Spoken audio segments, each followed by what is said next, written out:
Anisan'ny tanàn-dehibe voalohany nisy teto Madagasikara hatramin'ny fiandohan'ny taonjato 17 i Marovoay.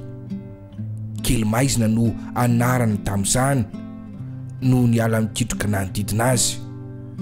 Ny tapany faharoa ny taonjato 17 sy teo amin'ny fiandohan'ny taonjato 18 izy no niova hoe fiaonana. Nanomboka tamin'ny fahatongavan'ny fanjakan'i Sakalava ny voalohan'ny fahatro-boeny antsoina hoe andrefan'ny.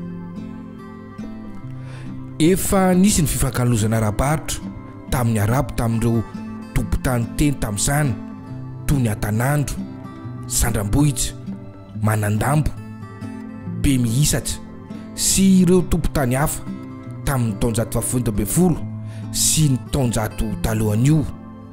Dia efa nisy ny fifandraisana tamin'ny Eoropeanina ny fanjakana Sakalava izay mazana ny elanelan'ireo atalaotra na ireo arabo rehefa lasa tompon-tany.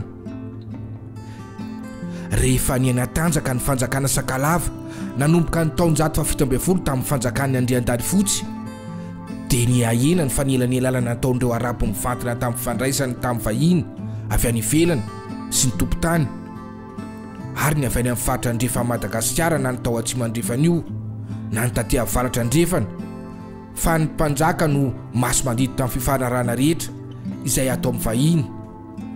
Izay no nahatonga ny arabo ny vaovampitobiana sy asa vatra natao taty amin'ny faritra andrefana. Tamin'ny andro mpanjaka ny Sakalava Boina Sakalava dia isan'ny foben'ny mivarotra i fiaonana. Novaina fiaonana ilay anarana hoe kely maizina tamin'izany. Ny nahatonga azy ho fiaonana dia ilay tsena ny fiaonan'ny olona avy any avaratra, atsimo, andrefany ary atsinanana. Varotr'olona tao andrevo no anisan'ny nampalaza sy nampatanjaka ny tsena teto fiaonana sy ny tsena hafa taty amin'ny faritra andrefan'ny Madagasikara. Ny arabo no tena nanao izany voalohany, nakany Arabia avy any Eropa toa ny Portugais, ny Anglisy, ny Irlandais, ny Frantsay, ny Amerikanina, ary namelona orinasa compagnie anglaise et française des orientales nanondranana olona natao andevo any Inde sy Indonésia.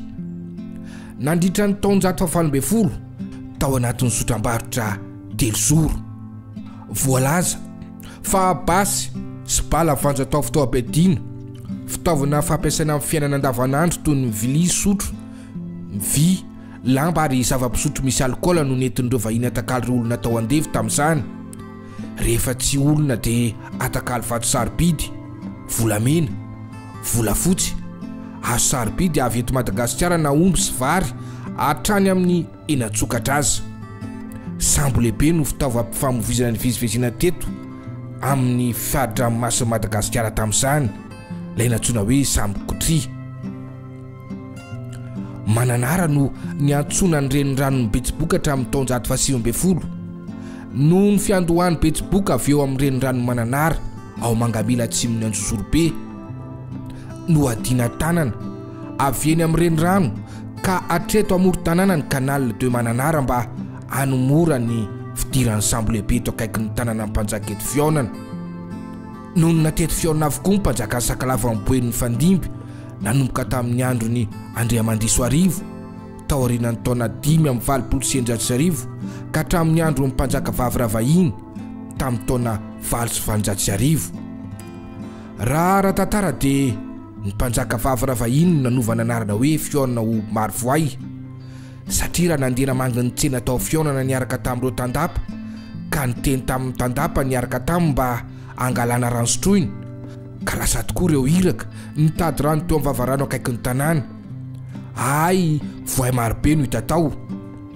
Tsy nahazo rano ireo iraka fa niverina nanao tatitra tamin'ny mpanjaka vavy ny laza amin'ny fisian'ny voay marobe. Tapa-kevitra ny mpanjaka vavaravahiny nanova anarana hoe Marovoay, anarana ny antsoina ny tanàna manomboka hatreo. Raha ho an'ny Marovoay ianao dia 450 kilometatra raha avy amin'ny Mahajanga, ary manaraka ny lalam-pirenena fahefatriny no fivilianana raha makany amin'ny tanàna Marovoay. Akoatra ny sopotra faharoan'ny Madagasikara azy, izany hoe malaza amin'ny fambolem-bary, dia mifono tantaran'ny foky Sakalava ny boeny ihany koa ny tanàna Marovoay. Ary mandrakekehitriny dia mbola maro ireo vakoka sy tantara izay mipetraka manapirofo izany. Tany amin'ny taonjato fadimy tany dia ny tanàna Marovoay no renivohitry mifaritro-poeny. Lalovan'ny renirano Betsiboka ihany koa izy ka tamin'ny vanim-potoanan'ny fanjanahantany dia teo no sy ny port fluvial voalohany teto Madagasikara. Natao tateran'olona sy entana miala eo Marovoay raha hiakatra ny Tantaran'I na eo ihany koa Marovoay makany Mahajanga.